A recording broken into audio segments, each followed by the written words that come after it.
नमस्कार, स्वागत है आप सभी का हमारे channel study with Biru Singh में। मैं लेकर आया हूँ जीके जीएस के टॉप 30% जो किसी न किसी एग्जाम में पूछे गए हैं। तो आइए शुरू करते हैं इस सेशन को। पहला क्वेश्चन आप सभी लोगों के स्क्रीन पर देख लेते हैं। क्वेश्चन क्या कह रहा है कि वोलोमीटर का मापन है ये किसके लिए किया जाता है। क्वेश्चन बहुत ही अच्छा है। पूछा गया है कि वोलोमीटर का जो मापन है वो किसके लिए किया जाता है। क्या दाब के लिए किया जाता है, क्या फिर पौधों में वृद्धि के लिए इसका प्रयोग करते हैं, या ऊष्मीय विकिरण के लिए प्रयोग करते हैं, या फिर वायु की गति मापने में इसका प्रयोग किया जाता है। क्वेश्चन नंबर पहला आप लोगों की स्क्रीन पर सही जवाब दें इसका। तो बता दें कि ये वायु की गति नापते हैं, ये किससे नापते हैं। तो एक होता है यंत्र जिसका नाम है एनेमोमीटर, है ना। एनेमोमीटर, है ना। तो ये क्या है कि ये एनेमोमीटर है और ये किससे नापते हैं, ये वायु की गति को नापते हैं। तो ये बिल्कुल नहीं होगा। और एक आता है वायुमंडलीय दाब, उसके लिए बैरोमीटर का प्रयोग करते हैं। बैरोमीटर का प्रयोग करते हैं। तो ये बैरोमीटर है, इससे वायुमंडलीय दाब भी मापा जाता है। तो ये नहीं है। ये दोनों बहुत ही परीक्षा में पूछे गए हैं कि वायुमंडलीय दाब किससे नापते हैं। तो ये बैरोमीटर से नापते हैं। और अगर वायु की गति नापते हैं तो वो किससे नापते हैं। तो ये एनेमोमीटर से नापते हैं। अब क्या बचता है कि पौधों में वृद्धि इसके लिए नहीं होगा, ऊष्मीय विकिरण के लिए हो जाएगा वोलोमीटर का प्रयोग। तो फिलहाल इसका सही विकल्प हो जाएगा ऑप्शन सी। जो भी विकल्प सी की तरफ बढ़ रहे थे वो सही है कि वोलोमीटर का उपयोग होता है ऊष्मीय विकिरण के लिए। अगला क्वेश्चन देख लेते हैं।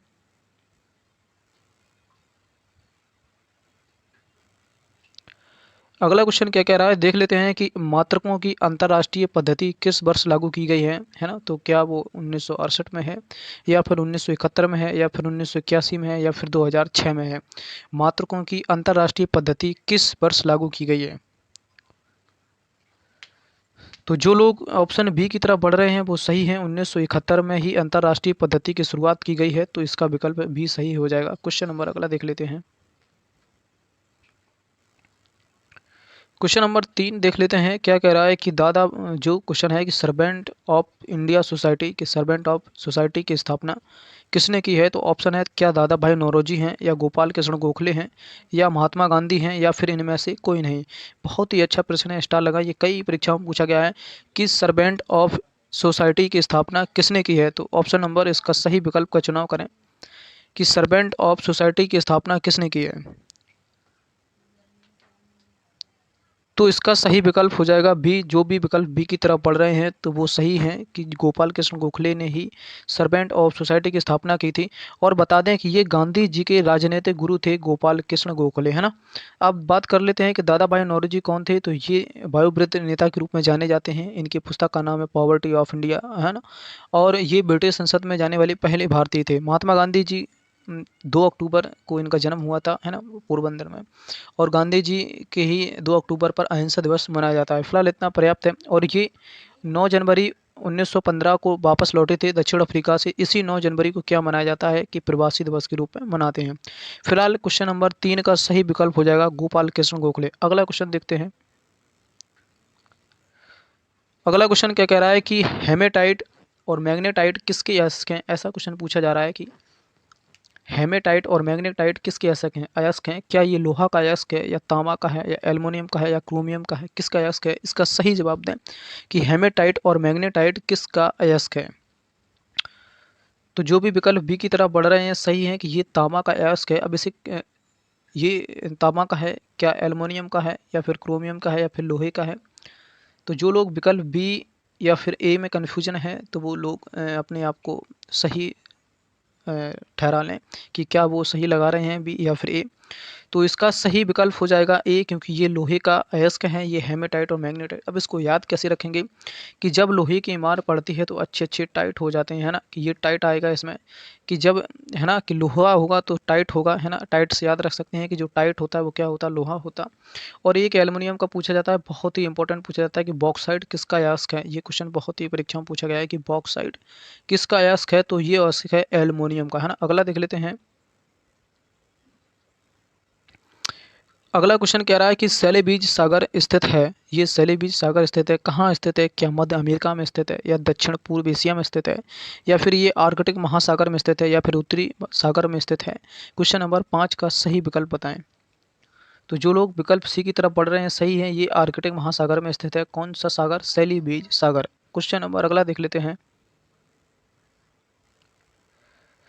क्वेश्चन नंबर कह रहा है कि ग्रामीण प्रशासन के लिए प्रसिद्ध राजवंश कौन सा था। ये हिस्ट्री से क्वेश्चन है, बहुत ही बढ़िया क्वेश्चन है। क्या चंदेल वंश था जो ग्रामीण प्रशासन के लिए बहुत ही अच्छा था? क्या चोल था, क्या पांड्य था, या गुप्त वंश था? कौन सा वंश था ऐसा? तो क्वेश्चन नंबर 6 का सही विकल्प का चुनाव करें। तो जो भी विकल्प बी की तरफ बढ़ रहे हैं सही है कि ग्रामीण प्रशासन के लिए वो था चोल वंश। और यहाँ से एक क्वेश्चन पूछा जाता है ट्रेंडिंग कि गुप्त वंश का जो संस्थापक था वो कौन था, तो वो था श्रीगुप्त। ये भी बहुत ही अच्छा क्वेश्चन है, तो याद रख लेना कि गुप्त वंश का संस्थापक पूछा जाए तो श्रीगुप्त है। अगला क्वेश्चन देख लेते हैं। क्वेश्चन नंबर 7 कह रहा है कि a century is not enough किसकी आत्मकथा है? आ सेंचुरी इज नॉट इनफ ये किसकी आत्मकथा है? क्या ये अनिल कुंबले की है, सुनील गावस्कर की है, सौरभ गांगुली की है, या फिर कपिल देव की है ना? तो ये आ सेंचुरी इज नॉट इनफ किसकी आत्मकथा है? तो जो भी विकल्प सी की तरफ बढ़ रहे हैं सही हैं, ये सौरभ गांगुली की आत्मकथा है। क्या उनसी आत्मकथा है कि a century is not enough. Question number 7 देख लेते हैं। क्वेश्चन नंबर अगला देखते हैं, कह रहा है कि किस खनिज को मूर्खों का सोना कहा जाता है। ये बहुत ही ट्रेंडिंग क्वेश्चन है, कई एग्जाम में पूछा गया है, जनरल साइंस से क्वेश्चन है कि किस खनिज को मूर्खों का सोना कहा जाता है। क्या वो पायराइट्स है, कॉर्टज है, या मैग्नेटाइट है, या फ्लोराइट है, क्या है? तो इसका सही विकल्प का चुनाव करें। मूर्खों का सोना, ये बहुत ही उम्दा प्रश्न है। तो ये है पायराइट्स। इसी को झूठा सोना भी कहते हैं, झूठा सोना या मूर्खों का सोना। पायराइट्स है जो भी मतलब महिलाएं ग्रामीण स्तर पर जो मतलब रोल्ड गोल्ड का सोना जो पहनती हैं उसी को ही बोला जाता है, पायराइट्स से बना होता है। इसी को हम मूर्खों का सोना, झूठा सोना भी कहते हैं। क्वेश्चन नंबर अगला देख लेते हैं। क्वेश्चन नंबर कह रहा है कि एलिफेंटा दर्रा कहाँ स्थित है। ये बहुत ही अच्छा क्वेश्चन है, पूछा जाता है कि एलिफेंटा दर्रा कहाँ स्थित है। क्या पाकिस्तान में है, श्रीलंका में है, भारत में है, नेपाल में है? बहुत ही अच्छा क्वेश्चन है, इंपॉर्टेंट लगा। यहाँ से मैं 3 से 4 क्वेश्चन बताऊंगा। तो ये जो भी विकल्प बी की तरफ बढ़ रहे हैं सही हैं। ये श्रीलंका में स्थित है ना? कौन सा दर्रा? एलिफेंट दर्रा। और श्रीलंका में ही स्थित है मन्नार की खाड़ियाँ, है ना? ये बहुत ही क्वेश्चन पूछा गया है कि मन्नार की खाड़ियाँ कहाँ स्थित हैं। तो ये श्रीलंका में स्थित है। यहीं पे मोती देने वाली मछलियाँ पाई जाती हैं। अगर पूछा जाए कि मोती देने वाली मछलियाँ कहाँ पाई जाती हैं, तो मन्नार की खाड़ी में पाई जाती हैं। और यहीं पर श्रीलंका में ही स्थित है कौन सा ब्रिज? आदम का ब्रिज। ये बहुत ही इंपॉर्टेंट क्वेश्चन है कि आदम का ब्रिज कहाँ स्थित है, तो ये श्रीलंका में स्थित है। क्वेश्चन नंबर अगला देख लें। फिलहाल इसका सही विकल्प हो जाएगा श्रीलंका। क्वेश्चन अगला देखते हैं। क्वेश्चन नंबर बहुत ही इंपॉर्टेंट है, यहाँ से ये क्वेश्चन जरूर पूछा जाता है समितियों से, तो यही समिति है। क्वेश्चन नंबर 10 बहुत ही इंपॉर्टेंट है, स्टार करें इस प्रश्न को कि केंद्र और राज्यों के बीच जो बंटवारे होते हैं वो किस आयोग की नियुक्ति की गई है। क्या वो नाना भट्टी आयोग है, या मंडल आयोग है, या सरकारी आयोग है, या कोठारी आयोग है? किस आयोग के तहत जो केंद्र राज्य के बीच शक्तियों का विभाजन है ना, वो किसके आयोग के तहत है? तो जो भी विकल्प सी की तरफ बढ़ रहे हैं सरकारी आयोग, बहुत ही इंपॉर्टेंट है ये क्वेश्चन, तो स्टार लगाएं इस प्रश्न को कि केंद्र और राज्य के बीच के जो मुद्दों की जांच होती है वो किस आयोग को की नियुक्ति की करता है, तो उसके है तो सरकारी आयोग। क्वेश्चन नंबर अगला देख लेते हैं। क्वेश्चन नंबर 11 कह रहा है कि लेसल पतु किस भारतीय राज्य का लोक नृत्य है। कि लेसल पतु किस भारतीय राज्य का लोक नृत्य है? क्या नागालैंड का है, केरल का है, कर्नाटक का है, गोवा का है? तो ये सभी बहुत ही इंपॉर्टेंट क्वेश्चन है। तो मैं यहाँ से 3 से 4 क्वेश्चन बताऊंगा जो सभी एग्जाम में ट्रेंड करते हैं नित्य। तो जो भी विकल्प एक ही तरफ बढ़ रहे हैं वो सही है। क्वेश्चन पूछा जाए कि जो लेसल पतु है लोक नृत्य है वो किसका है? नागालैंड का है। और पूछा जाता है एग्जाम में कि नागालैंड किस का जो राजकीय भाषा है वो क्या है, तो इसकी राजकीय भाषा अंग्रेजी है ना? सब कुछ यहाँ अंग्रेजी में ही होता है, तो जो भी लोग यहाँ जाना चाहते हैं तो अंग्रेजी सीख लें। कि जो लेसल पतु किस भारतीय राज्य का लोक नृत्य है, तो ये नागालैंड का है। और नागालैंड की राजकीय भाषा पूछी जाती है तो ये अंग्रेजी हो जाएगी। अगला देख लेते हैं क्वेश्चन। फिलहाल यहाँ से मैं और कुछ बताने वाला था, तो क्या केरल से पूछा जाए कि केरल का जो राष्ट्रीय लोक नृत्य है वो कौन सा है, तो ये है मोहिनी अट्टम, है ना? पूछा जाता है कि मोहिनी अट्टम कहाँ का लोक नृत्य है, तो केरल का है। कर्नाटक का बहुत ही पूछा जाता है यक्षगान, है ना? पूछा जाता है कि यक्षगान कहाँ का लोक नृत्य है, तो कर्नाटक का है। और पूछा जाता है कि बिहू, बिहू किसका कहाँ का लोक नृत्य है, तो ये असम का लोक नृत्य है बिहू। और बता दें कि तमाशा और लावड़ी, है ना, ये लावड़ी और तमाशा ये कहाँ के हैं? ये महाराष्ट्र के हैं। और घूमर ये तुम्हारा राजस्थान का हो जाएगा। और तुम्हारा डांडिया ये गुजरात का हो जाएगा। और बिहू असम का हो गया। मोहिनी अट्टम केरल का हो गया। यक्षगान कर्नाटक का हो गया। लावड़ी और तुम्हारा तमाशा ये महाराष्ट्र का हो गया। और बचता है एक, हाँ, भरतनाट्यम। भरतनाट्यम कहाँ का है, तो ये तमिलनाडु का है, याद रखना, बहुत ही इंपॉर्टेंट है। क्वेश्चन नंबर अगला देख लेते हैं। क्वेश्चन नंबर 12 कह रहा है कि भारत का पहला परमाणु रिएक्टर कौन सा था। बहुत ही उम्दा प्रश्न है कि भारत का पहला परमाणु रिएक्टर कौन था। क्या वो अप्सरा था, साइरस था, या जर्लिना था, या पूर्णिमा था। तो क्वेश्चन नंबर 12 का सही विकल्प का चुनाव करें। क्वेश्चन नंबर 12 का सही विकल्प का चुनाव करें। क्या वो अप्सरा था, साइरस था, जर्लिना था, पूर्णिमा था। तो क्वेश्चन नंबर 12 का जो भी विकल्प ए लगा रहे हैं वो सही है। क्वेश्चन नंबर 12 का सही विकल्प हो जाएगा अप्सरा। क्वेश्चन नंबर अगला देख लेते हैं। क्वेश्चन नंबर 13 क्या कह रहा है कि सन 1815 में आत्मीय सभा का गठन किसने किया था। क्या देवेंद्रनाथ टैगोर ने किया था, स्वामी विवेकानंद ने किया था, राजा राम मोहन राय ने किया था, या फिर विद्यासागर ने किया था। 1815 में आत्मीय सभा का गठन। यहाँ से मैं बता देता हूँ, स्टार प्रश्न लगाएं, यहाँ से 1 नंबर जरूर ट्रेंड करेगा एग्जाम में, सुपर टेट में, है ना। यहाँ से जो भी संगठन है, जैसे आत्मीय सभा हुआ, ब्रह्म समाज हुआ, आदि समाज हुआ, है ना, और भी समाज हैं, तो यहाँ इससे 1% जरूर ट्रेंड करेगा। तो आप सभी लोग पढ़ लें इन यहाँ से। तो फिलहाल क्वेश्चन पे चलते हैं, देख लेते हैं कि सन 1815 में आत्मीय सभा का गठन किसने किया था। तो वो थे तुम्हारे राजा राम मोहन राय। इन्होंने एक सभा और बनाई थी 1828 में। वो कौन सी सभा थी, वो थी आत्मीय सभा।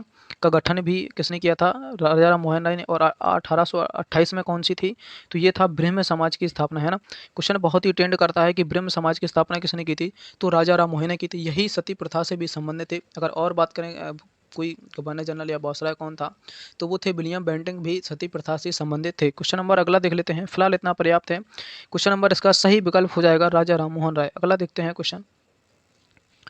क्वेश्चन नंबर 15 देख लेते हैं कि वर्तमान में जो राष्ट्रीय ध्वज है इसका जो निर्माण है वो किसने किया था। क्या सरोजिनी नायडू ने किया था, पिंगली वेंकैया ने किया था, या सचिन प्रसाद ने किया था, या फिर इकबाल ने किया था। क्वेश्चन नंबर 14 आप सभी लोगों के सामने क्वेश्चन पूछ रहा है कि राष्ट्रीय ध्वज का निर्माण किसने किया था। क्वेश्चन नंबर देख लेते हैं 14 का सही विकल्प कि राष्ट्रीय ध्वज का निर्माण किसने किया था। तो ये जो विकल्प भी लोग लगा रहे हैं सही है, पिंगली वेंकैया ने ही राष्ट्रीय ध्वज का निर्माण किया था। अगर इसका अनुपात पूछा जाता है तो 3:2:1 हो जाएगा कि झंडे का अनुपात पूछा जाता है। इसमें 24 तीलियां हैं झंडे में, याद रखना ये, है ना। तो क्वेश्चन नंबर अगला देख लेते हैं। फिलहाल यहाँ से एक क्वेश्चन और बता देता हूँ कि सरोजिनी नायडू उत्तर प्रदेश की पहली महिला राज्यपाल थी, है ना। और सरोजिनी नायडू कांग्रेस की पहली भारतीय महिला थी। ये भी यहाँ से इंपॉर्टेंट रखने वाली बात है कि कांग्रेस की पहली भारतीय महिला अध्यक्ष कौन थी, तो ये सरोजिनी नायडू थी। और अगर ये भारतीय हट जाता है तो यहीं से आंसर बदला जाएगा और आंसर चला जाएगा एनी बेसेंट की ओर। क्वेश्चन नंबर अगला देख लेते हैं। क्वेश्चन नंबर 15 देख लेते हैं, आप सभी लोगों की स्क्रीन पर है कि राष्ट्रपति द्वारा जारी अध्यादेश संसद द्वारा जो इनका समय है वो कब तक लागू रहता है। तो यहाँ से एक क्वेश्चन अध्यादेश से पूछा जाता है राष्ट्रपति से, तो वो है अनुच्छेद 123। ये बहुत ही अनुच्छेद इंपॉर्टेंट है, पूछा जाता है कि अध्यादेश किस आर्टिकल के तहत लगाता है। तो 123 के तहत लगाता है। उसकी जो सीमा अवधि होती है वो 6 सप्ताह तक रहती है। तो जो भी विकल्प सी बी की तरह पढ़ रहे थे वो सही है। क्वेश्चन नंबर अगर पूछा जाए कि राष्ट्रपति अध्यादेश किस अनुच्छेद के तहत लगाता है, तो 123 के तहत लगाता है। उसकी जो समय सीमा होती है वो 6 सप्ताह तक होती है। फिलहाल जो भी इसका विकल्प बी लगा रहे हैं सही है। अगला क्वेश्चन देख लेते हैं। क्वेश्चन नंबर कह रहा है कि विश्व का सबसे बड़ा प्रायद्वीप कौन सा है। क्वेश्चन नंबर 16 देख लेते हैं कि विश्व का सबसे बड़ा प्रायद्वीप कौन सा है। क्या वो कोलाबा प्रायद्वीप है, या जाफना प्रायद्वीप, या दक्कन प्रायद्वीप, या फिर अरब प्रायद्वीप, है ना। क्वेश्चन नंबर 16 देख लेते हैं कि सबसे बड़ा प्रायद्वीप कौन सा है। तो जो भी विकल्प डी की तरफ पढ़ रहे हैं सही है। सबसे बड़ा प्रायद्वीप पूछा जाए तो अरब प्रायद्वीप हो जाएगा। क्वेश्चन नंबर अगला देख लेते हैं। क्वेश्चन नंबर कह रहा है कि मानव शरीर का सबसे कठोर पदार्थ कौन सा है। तो मानव शरीर का सबसे कठोर पदार्थ कौन सा है। क्या दांत है, एनिमल है, या मस्तिष्क है, या कपाल है। तो ये बहुत ही इंपॉर्टेंट क्वेश्चन है, यहाँ से पूछा जाता है, ट्रेंड करता है। स्टार लगाएं इस प्रश्न को कि मानव शरीर का सबसे कठोरतम पदार्थ कौन सा है। तो जो भी विकल्प बी की तरफ बढ़ रहे हैं सही है। ये दांत में पाया जाता है, एनिमल, ये बहुत ही कठोर पदार्थ होता है। ये इसको स्टार लगाएं, ये एग्जाम में ट्रेंडिंग करने वाला क्वेश्चन बनता है कि शरीर का सबसे कठोर पदार्थ कौन सा है, तो वो है एनिमल, है ना। क्वेश्चन नंबर 18 देख लेते हैं।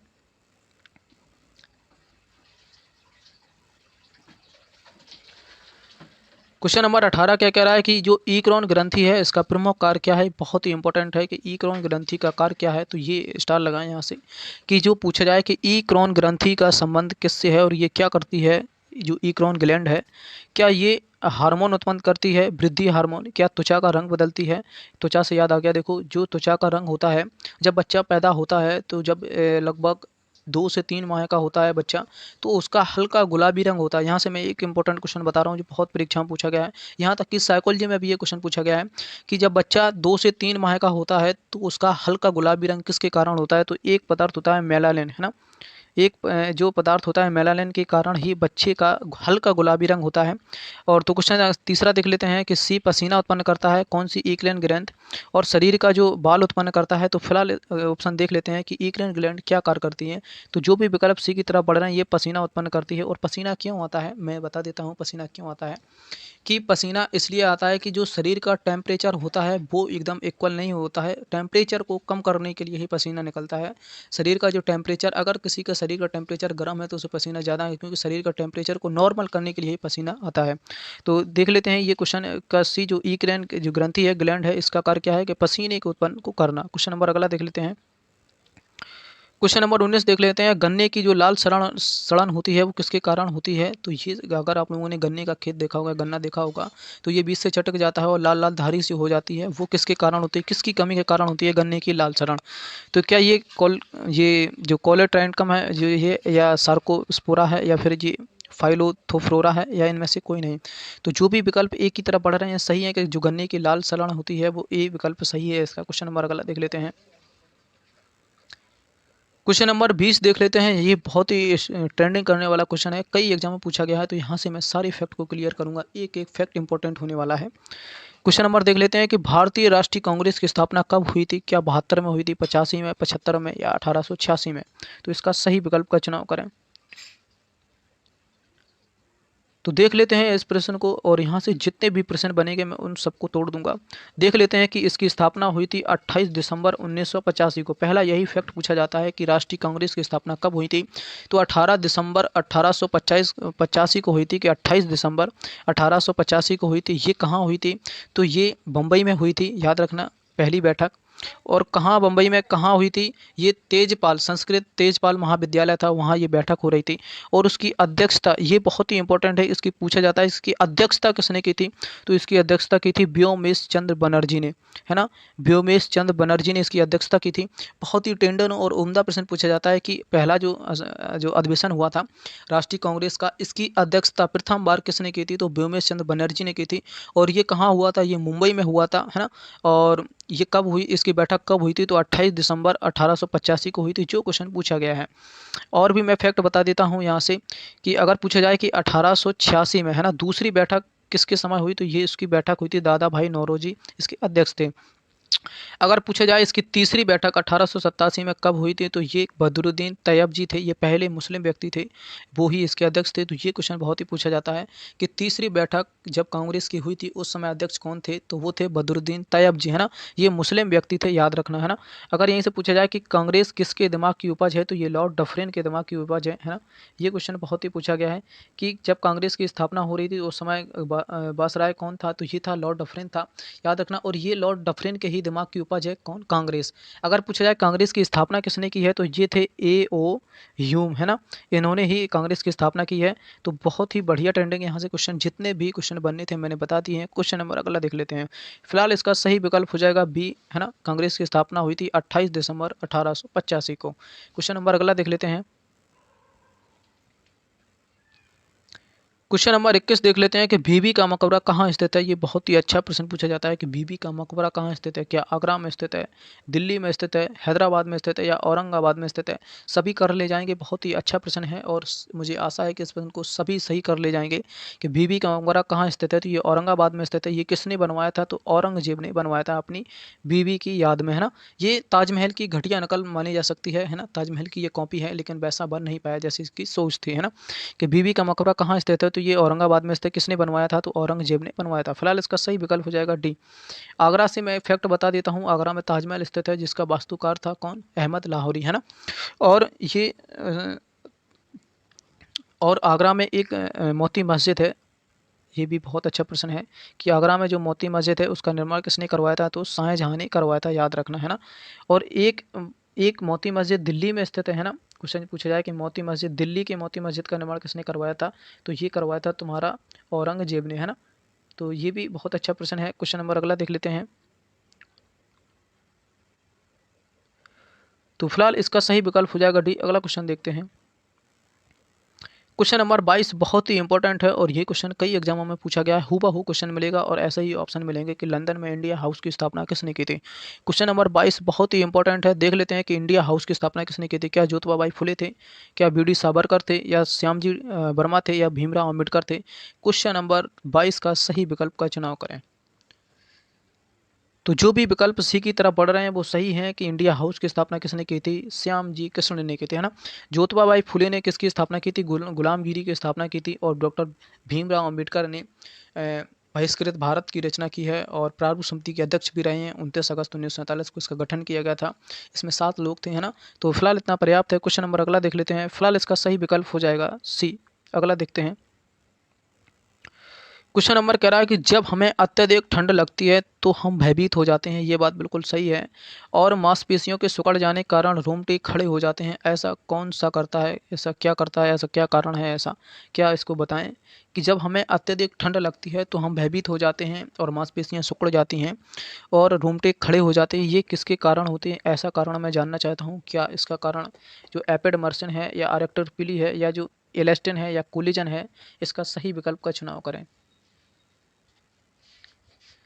तो जो भी विकल्प बी की तरफ बढ़ रहे हैं सही है। ये एरेक्टर पीली के कारण ही ऐसा होता है कि हमें ठंड लगती है और मांसपेशियां सिकुड़ जाती हैं और उसी कारण रोंगटे खड़े हो जाते हैं। ये एरेक्टर पीली के कारण होता है। क्वेश्चन नंबर 23 देख लेते हैं। ये 23 था, 24 देख लेते हैं।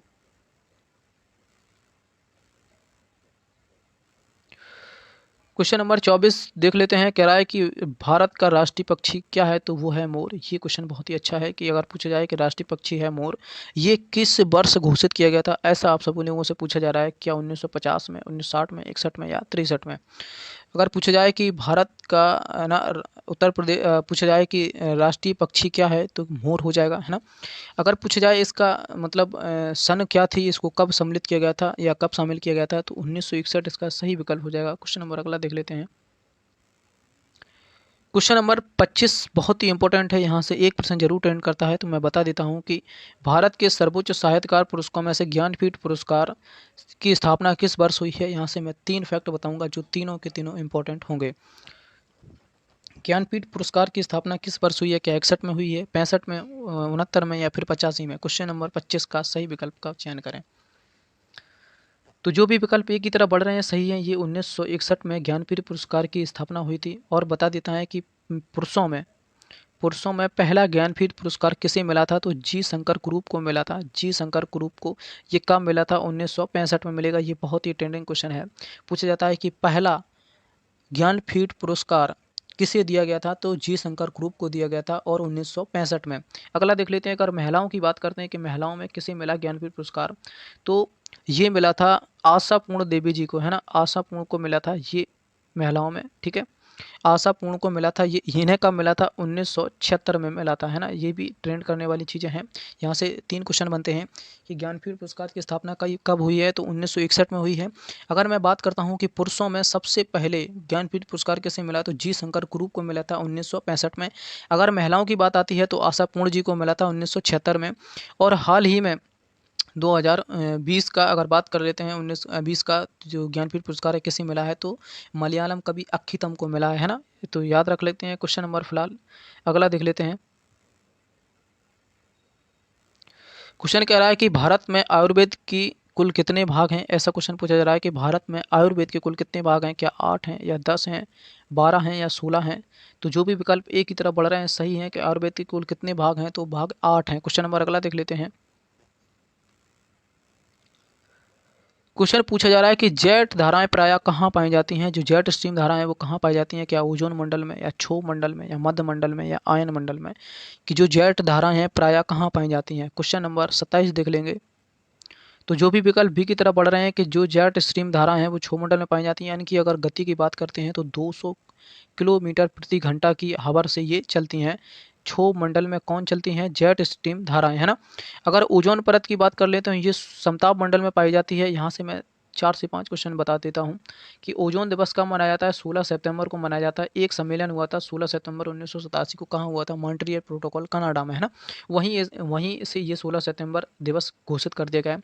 अगर बात कर लेते हैं कि ओजोन परत कहाँ पाई जाती है, तो समताप मंडल में पाई जाती है ना। और ओजोन परत को नापने की इकाई वो कौन सी है, वो डॉप्सन इकाई है। बहुत ही अच्छा प्रश्न है। और बात कर लेते हैं कि ओजोन परत में जो छिद्र है वो कहाँ हो गया है, तो अंटार्कटिका में छिद्र हो गया है ओजोन परत में, है ना। और इसकी खोज किसने की थी, तो फुरमैन ने की थी। ये भी बहुत अच्छा प्रश्न बनता है। तो फिलहाल इतना पर्याप्त है। क्वेश्चन नंबर अगला देख लेते हैं। यहाँ से डी ऑप्शन को भी बता देते हैं कि यहाँ पे जो सैटेलाइट उड़ते हैं वो यहाँ पे सैटेलाइट लॉन्च किए जाते हैं कहाँ पे, आयन मंडल में। क्वेश्चन नंबर अगला देख लेते हैं। क्वेश्चन नंबर कह रहा है कि कौन सा एंजाइम दूध को पचाने में सहायक होता है। क्या पेप्सिन होता है, ट्रिप्सिन होता है, रेनिन होता है, या इरूप्सिन होता है, कौन सा होता है। बहुत ही अच्छा प्रश्न है। यहाँ से 3 क्वेश्चन ट्रेंड करेंगे। पहला क्वेश्चन पूछा जाएगा कि दूध को मापते हैं, इसकी शुद्धता मापते हैं, किससे मापते हैं, तो वो हो जाएगा तुम्हारा लैक्टोमीटर, है ना। लैक्टोमीटर हो जाएगा। इससे लैक्टोमीटर से ही दूध की शुद्धता मापते हैं। अगर विषाणु की बात करता है किसके कारण दूध से दही जमता है, या फिर दूध को से जो भी कुछ होता है, तो वो हो जाएगा तुम्हारा विषाणु पूछा जाता है तो लैक्टोबैसिलस, है ना। लैक्टोबैसिलस, या फिर जो विषाणु पूछता है उसका नाम है लैक्टोबैसिलस, है ना। अगर दूध से कहीं भी क्वेश्चन नजर आता है तो लैक्टो को याद रखेंगे, आपका क्वेश्चन सही हो जाएगा। अगर दूध से क्वेश्चन पूछे जाए, है ना, तो दूध से क्वेश्चन पूछे जाए तो लैक्टो को पकड़ लेना, आपका क्वेश्चन सही हो जाएगा। जैसे लैक्टो को शुद्ध की मात्रा, अगर शुद्धता की बात करते हैं तो ये क्या हो जाएगा, लैक्टोमीटर हो जाएगा। और अगर विषाणु की बात करते हैं किससे ये जमता है, तो ये क्या हो जाएगा, लैक्टोबैसिलस हो जाएगा। और दूध को पचाने का काम कौन करता है, तो ये रेनिन काम करता है। ऑप्शन नंबर सी इसका सही हो जाएगा। क्वेश्चन नंबर अगला देख लेते हैं। क्वेश्चन नंबर कह रहा है कि हिम तेंदुओं का निवास जो हेमिस नेशनल पार्क है ये कहाँ स्थित है, तो पहले ये जम्मू कश्मीर में हुआ करता था, लेकिन बंटवारे के बाद ये चला गया है लद्दाख में। तो इसका सही विकल्प हो जाएगा बी, लद्दाख, है ना। असम में बहुत सारे अभयारण्य हैं, है ना। कौन सा है, जैसे गर्म पानी है ना। और एक ग्याणे का जो अभयारण्य है, एक ग्याणे का, है ना, अभयारण्य है, असम में स्थित है। नमेरी है, ओरांग है ना, और डिब्रूगढ़ है ना। और भी सारे हैं जैसे, और भी अभी 2 हाल ही में हुए हैं वो हैं। तो असम से बहुत ही इंपॉर्टेंट क्वेश्चन पूछा जाता है, तो याद कर लें असम के सारे अभयारण्य। क्वेश्चन नंबर अगला देख लेते हैं। क्वेश्चन नंबर कह रहा है कि सूर्य की ऊष्मा पृथ्वी पर किस माध्यम द्वारा पहुंचती है, ऐसा क्वेश्चन पूछा जा रहा है। ये टॉप 30 का लास्ट प्रश्न है। तो जो भी साथी नए हैं वीडियो को सब्सक्राइब कर लें, लाइक कर लें, है ना, ताकि वीडियो का नोटिफिकेशन समय से आ सके। मैंने पूरी वीडियो में आप सभी लोगों से लाइक और शेयर के बारे में बात नहीं किया है, क्योंकि आप सभी लोगों का समय बहुत ही कीमती है। तो जो भी साथी नए हैं चैनल को सब्सक्राइब करें और बेल आइकन को प्रेस करें। फिलहाल देख लेते हैं क्वेश्चन नंबर 30 कि सूर्य का जो प्रकाश है वो पृथ्वी पर किस माध्यम से आता है। क्या संवहन द्वारा, चालन द्वारा, विखंडन द्वारा, या विकिरण द्वारा। तो क्वेश्चन नंबर 30 का सही विकल्प का चुनाव करें।